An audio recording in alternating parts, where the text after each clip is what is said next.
hadith is that Holy Prophet ﷺ, when he migrated to Medina, rather he said, after he was raised and he declared and pronounced his nabuwwah. In fact, Anas radiyallahu ta'ala anhu, anna an-nabiyya sallallahu alaihi wasallam aqqa an nafsihi ba'da an-nubuwwah. This is the hadith. And anna an-nabiyya sallallahu alaihi wasallam aqqa an nafsihi ba'da ma bu'isa nabiyya. Aqqa an nafsihi ba'da an-nubuwwah. Holy Prophet sallallahu alaihi wasallam, after his being raised, after pronouncement of his nubuwwah, prophethood, he did an aqiqah, sacrificed animals, goats. He sacrificed some animals, goats, and he did aqiqah. These are the words of hadith. You don't forget that aqiqah is the sacrificing of animal. This is rejoicing of birth. Rejoicing, celebrating the birth. Aqiqah is the first celebration of birth. But this is the thing which I want to explain. Some people may say this was aqiqah. Okay, I will tell you another thing. There are 2 points to be understood. Even it is aqiqah. So what is aqiqah? Aqiqah is celebration of birth. Rejoicing on birth. Rejoicing of birth. That's it. This is thankfulness. An act of thankfulness. An act of celebration on birth. So this is celebration of birth. Aqiqah. This is a sadaqah for birth. Celebrating. Then come, when this is stated, that as Anas said that Holy Prophet ﷺ, after his pronouncement of prophethood, he did his aqiqah. Then Imam Jalaluddin Suyuti says, this Imam Jalaluddin Suyuti writes on this subject. The same book which I have already mentioned, Al-Hawi lil Fatawa, volume 1, page 303. 303. And separate book which he has written, Husnul Maqsad fi Amal al-Mawlid. Imam Bukhari says,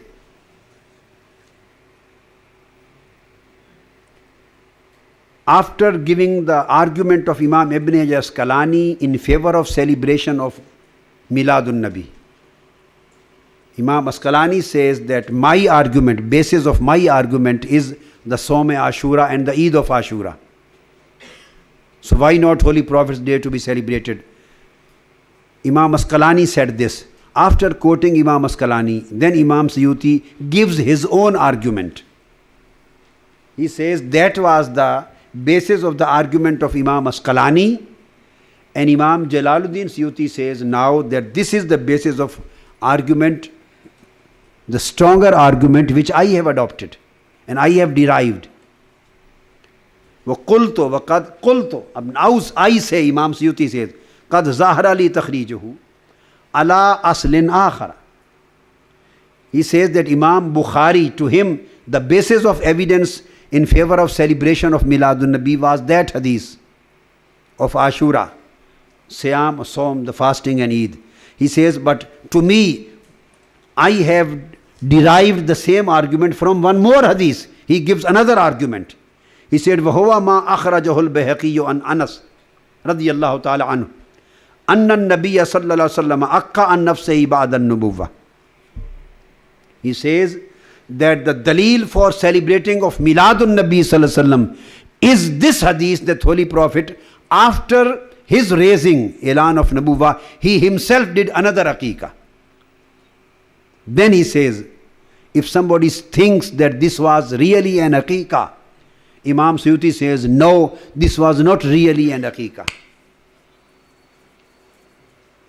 The word is akka an nafsihi. Akka yani to sacrifice animal as thankfulness, as celebrating the birth. This is known as akka and aqiqah. This is a technical word. Now he says, this aqiqah, in fact, was not that normal or very well known aqiqah, commonly known or traditional aqiqah. He said the reason is that his aqiqah had already been done after a week of his birth by his grandfather, Hazrat Abdul Muttalib. Hazrat Muttalib had already done his aqiqah after Holy Prophet ﷺ 7th, 8th day of his birth, after a week of his birth. So his Aqiqah had already been done by his grandfather. Now he says, Aqiqah is an act which cannot be repeated. Aqiqah is not for 2 times, it is just once. It is just once. So that Aqiqah, once it was done by Hazrat Abdul Muttalib, and it can't be repeated. If somebody says that, for example, that was the time before the proclamation of his Nubuwwah, and Hazrat Abdul Muttalib was in the days of the days of period of Jahiliyyah, and so Holy Prophet might have thought to repeat the Aqiqah again. This would be nonsense. If somebody thinks in this way, then I put another question. If the acts of those days are liable to be repeated, then did Holy Prophet repeat his nikah with Khadija after proclamation of Nubuwwah? Aqiqah of Holy Prophet was done. Aqiqah is a very serious matter, or nikah is a serious matter. What is Aqiqah? Is just a sadaqah. Nikah, this is a serious matter.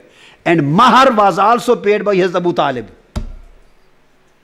Aqiqah was done by Hazrat Abdul Muttalib. And Holy Prophet's nikah was read by his uncle Hazrat Abu Talib. And mahar, his dawah, was also paid by Hazrat Abu Talib from his own pocket. So if the acts done in those days were liable to be repeated after Elan of Nubuwwah, then why Holy Prophet didn't repeat his nikah with Hazrat Khadija after Nubuwwah? Never. It means the done is done. Because Sharia accepts everything done in those days which were done or performed or which took place before the revelation of that particular laws of Sharia. Everything was accepted before the laws. So there was no need of repeating the Aqiqah. And Imam Suyuti said, this was my dalil which I gave. This was my kultu, ana kultu. Imam Suyuti took the other point. His point was that Aqiqah is not repeated. By the way, this point occurred into my mind, and then I explained that if this is the point, that was liable to be repeated because that was performed in the early days. So I said that this would be incorrect. Now Imam Suyuti says, أنه قد ور أن جده عبد المطلب أقع عنه في صاب ولادته. The 7th day of his birthday, he had already done the Aqiqah. Wal Aqiqatu la tu'adu marratan thaniya. This is Imam Suyuti says. And Aqiqah in Sharia is never repeated. It is only done once. Can you repeat the Salatul Zuhr twice? Can you repeat Asr? Can you repeat Maghrib? The time of one's time is for once. Then you will read it for the next day. The act done once, the act done, for example, you go for Hajj, you do any mansak, you do once and it is finished. It is not repeated. Then you will come the next year to do the same, perform the same act, but that act is not repeated. He said Aqiqah is not repeated. Then what was this act of sacrificing the animals? He said, Annallazi fa'alahun nabiyyu sallallahu alayhi wa sallam izharun lishukri ala ijadillahi iyyahu rahmatan lil alamin wa tashri li ummati wa kama kana yusalli ala nafsihi lizalik. This was not Aqiqah, this was celebration of his birth.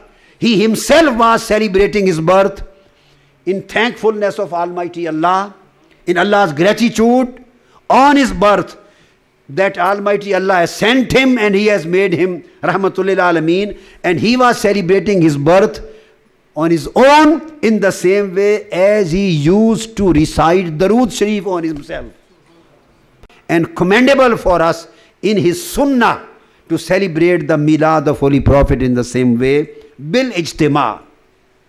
Because Holy Prophet ﷺ sacrificed the animals and he convened an ijtima, convened the people, a gathering. He fed the people were given the food. So Imam Suyuti says, Izharu shukri bi mawlidihi bil ijtima'i wa it'am ta'am وَنَحْوَ ذَلِكَ مِنْ وُجُوهِ الْقُرُبَاتِ وَإِظْهَارِ الْمَسَرَّاتِ. So it has become incumbent on us, it is mustahab, that we should also do it'amut ta'am, we should also make foods and feed the people, and we should also convene the gatherings and ijtima, and we should also do the good pious acts, and we should also celebrate and rejoice in all the manners as demonstration of the happiness and joy allowed. Izharul masarrat, any manner of rejoicing. Farahat, any manner of rejoicing, that should be done. And then Imam Suyuti says, this is my view, and he says, I have read the same view of Imam al-Qurra, Imam Shamsuddin ibn al-Jazari,